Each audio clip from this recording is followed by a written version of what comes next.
Welcome back, fellow lords of gaming.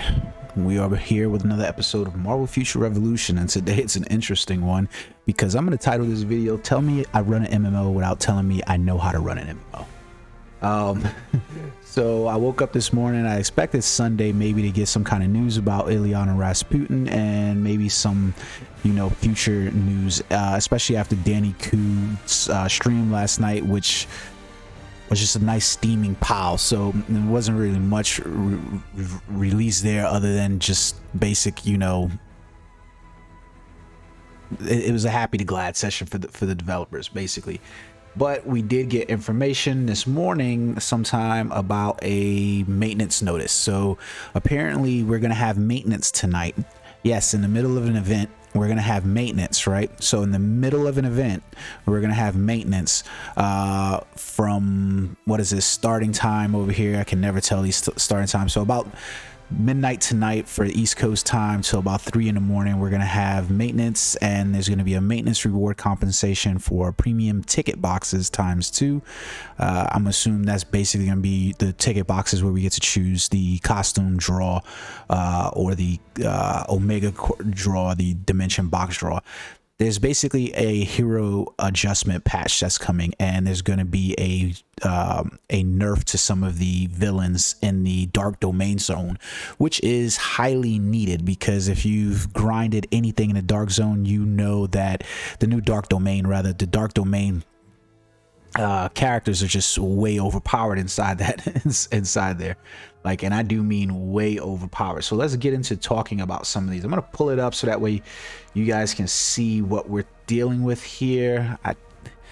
Let's see. So basically they're improving 3 characters. It says improve all heroes character movement during skill animations, targeting, and precision. They're also optimizing hero skills to be more accurate and have them effectively follow up to target enemies with more precision. I brought this up specifically with Dormammu, and I think it became a pretty apparent inside of it. Before I jump into the details on what's happening though, I'm calling this video Tell Me I Run an MMO Without Telling Me I Run an MMO, or Tell Me I Don't Know How to Run an MMO Without Telling Me I Don't Know How to Run an MMO, because we're in the midst of an event that is literally predetermined in terms of rankings by how much damage and how much time can be taken off of doing an enemy. So meaning, like, right now we've basically gone through about a week's worth of rankings based on characters' current stats, meaning everybody's invested in a character before this event has begun, and in the midst of that event where changing characters, giving them nerfs or buffs could literally reorg the whole entire ranking system, it doesn't make sense that this would happen. It could have done this afterwards because you're changing it in the midst of an event. Does it make sense? Make it make sense without making it make sense. I'm pretty sure that getting some of the data from this probably helped them out in determining some of the stuff, but basically they Captain America's getting an adjustment, and he's getting an adjustment to some of his abilities that definitely needed adjustments in terms of they're definitely gonna make him pop more, but I don't know how this is gonna change the basic paradigm of Captain America still not working in PvP, because the problem is that you have high flyers versus grounded targets, and Captain America and just does not have the means in order to reach it, which is weird because he's carrying a fucking shield. But they still haven't quite figured out, like, for some reason, no matter what level Captain America is, when I see him inside PvP, I'm like, smackdown, right? So basically they've got Sentinel of Liberty is getting increase in damage by 8%. It's always weird when we see like these rough numbers of like 8%, 6.5%, 31% instead of like just a flat rate of like 10, 20, 30 or something like that. It almost makes you feel like they've gone in and done the numbers and the math more, but it always never seems to pan out that way. Sentinel of Liberty Indomitability is one of his main skills that is used. They're decreasing the cooldown by 15%. That's going to be really good. Spearhead is increased damage by 6.5%. Reporting for duty, vibration rebound, reduce the cast time by 37%. Reporting for duty, shield slice, reducing the cast time by 31%. Unbreakable will, subdue, increase damage by 10%.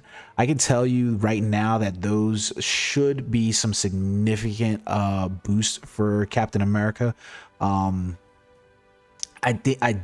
haven't done my Captain America video quite yet, my deep dive, or did I do my deep dive on Captain America? I might have given you guys some like impressions on Captain America, but of the skills listed here, I can tell you right now that these are some of the most used skills by Captain America. Reporting for duty, not so much. I think precise attack is probably a skill that's more used than anyone's. Spearhead is used, but yeah, so the increase in damage is nice there.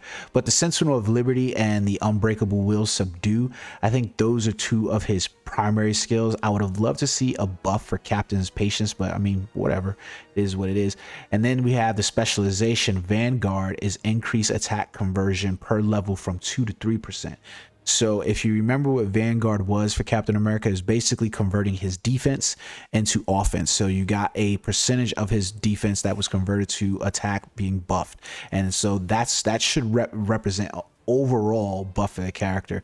And then we have Charisma, decreases damage received from nearby enemies, decreases damage received regardless of range, increased damage per level from 1.5 to 1.8%. So this should represent an overall buff for Captain America in terms of being an attack and a buff character. And you can kind of see that these were going to be, if I remember telling you guys, these were like primary skills that specializations that you needed to have on Captain America, almost regardless of how you were playing the character. So yeah, good buffs for him. Storm's identity as the powerful AoE spellcaster of Marvel Future Revolution will be improved with enhanced performance and reduced cast time.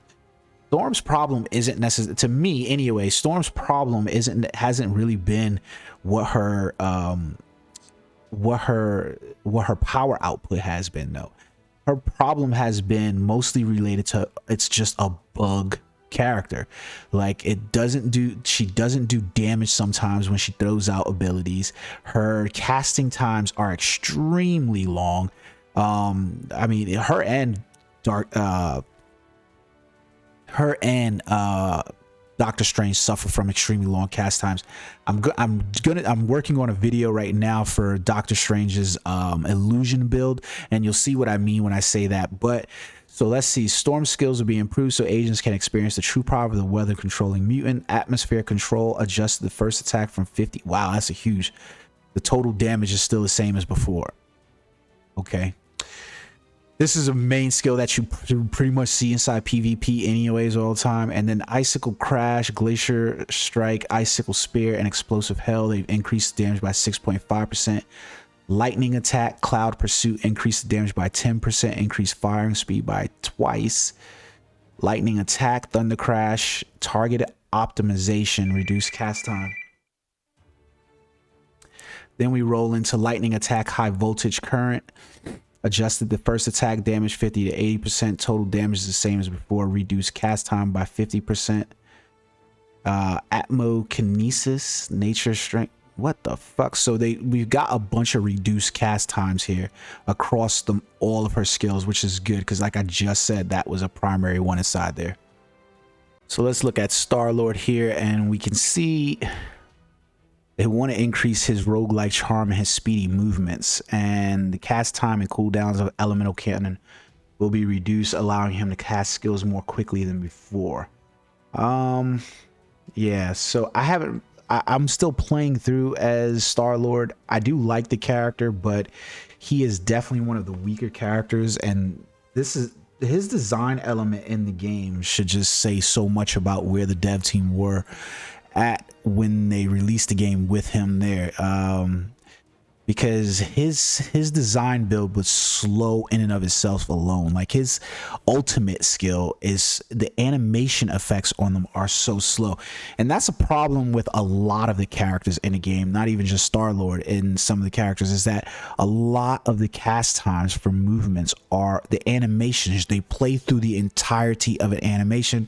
There's no way to skip through an animation. There's no way to trigger and be like, here's points I can stop. So like with this event, one of the things I've noticed is that you're literally powering up against attacks and stuff like that, and one of the characters like Ares will do a fast attack and you're in the midst of this attack. Well, there's no way to cancel it and you're literally stuck in place and you die from it. It's just ridiculous. But so he's getting an increased damage by 13% on Space Pirate. Problem Solvers get increased damage by 6.5, reducing. Wow, if you see this, the reduced cast times on these two speeds, right, on these three abilities for his elemental cannon, that's a lot. 64%. You're more than reducing those by half.